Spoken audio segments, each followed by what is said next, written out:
अस्सलाम वालेकुम व्यूअर्स, कैसे हैं आप सब लोग। आप देख रहे हैं मेरे यूट्यूब चैनल फूड मैप। आज हम अपने किचन में बनाएंगे बहुत ही मज़ेदार सा बेसन का हलवा, जो कि हम बनाएंगे सिर्फ 5 मिनट में।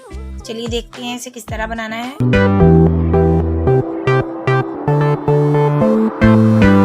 सबसे पहले हम पैन में डालेंगे आधा कप देसी घी। ये गर्मी की वजह से मेल्ट हुआ देसी घी है। आप इसकी जगह पे चाहें तो डालडा घी का इस्तेमाल भी कर सकते हैं, बस ऑयल का इस्तेमाल नहीं करना। इसके साथ ही हम इसमें डाल देंगे 2 अदद सब्ज़ इलायचियाँ और साथ ही हम इसमें शामिल कर देंगे 1 कप बेसन। बेसन को मैंने छान लिया था, आप भी छान के इस्तेमाल कीजिएगा।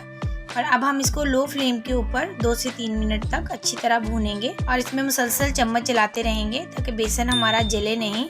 और हमने इसको इतनी देर तक भूनना है कि इसमें से अच्छी से खुशबू आने लग जाए और इसका कलर थोड़ा सा चेंज हो जाए। तो इसको भूनते हुए मुझे 2 से 3 मिनट हो गए हैं। अब हम इसमें डाल देंगे आधा कप चीनी और इसको अच्छे से मिक्स कर देंगे। चीनी आप इसमें अपने टेस्ट के हिसाब से कम या ज़्यादा ऐड कर सकते हैं, जितनी आपको पसंद हो। तो इसको हम इसमें अच्छी तरह मिक्स कर देंगे। इसके बाद हम इसमें डाल देंगे 3/4 कप दूध और इसमें जल्दी जल्दी चम्मच चलाते रहेंगे। इस जगह पे आपने इस बात का ख्याल रखना है कि फ्लेम को आपने मीडियम पे रखना है, लो पे नहीं रखना, वरना दूध जो है वो जल्दी खुश्क नहीं होगा। तो जो हलवा है हमारा वो लेटी की तरह बन जाएगा। तो हमने इसमें जल्दी जल्दी चम्मच चलाते रहना है और इसको मीडियम फ्लेम के ऊपर भून लेना है। तो ये देखें दूध अच्छी तरह खुश्क हो गया है।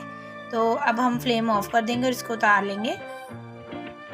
तो लीजिए व्यूअर्स, हमारा ज़बरदस्त सा बेसन का हलवा तैयार है। इसको मैंने थोड़े से बादाम के साथ गार्निश कर दिया है। आप चाहें तो अपनी मर्जी के कोई से भी नट्स इसमें यूज़ कर सकते हैं। अगर कभी आपका कुछ मीठा खाने को दिल करे, आप जल्दी से उठें और 5 मिनट में ये हलवा बनाएं और इसको एंजॉय करें। और ये बहुत ही टेस्टी बनता है। और अगर आप इसमें ज़्यादा सारे नट्स वगैरह का यूज़ करते हैं और इसमें देसी घी का इस्तेमाल करते हैं तो ये बहुत ही हेल्दी भी है। तो आई होप कि रेसिपी आपको पसंद आई होगी। मिलते हैं अपनी नेक्स्ट वीडियो के साथ, तब तक के लिए अल्लाह हाफिज़।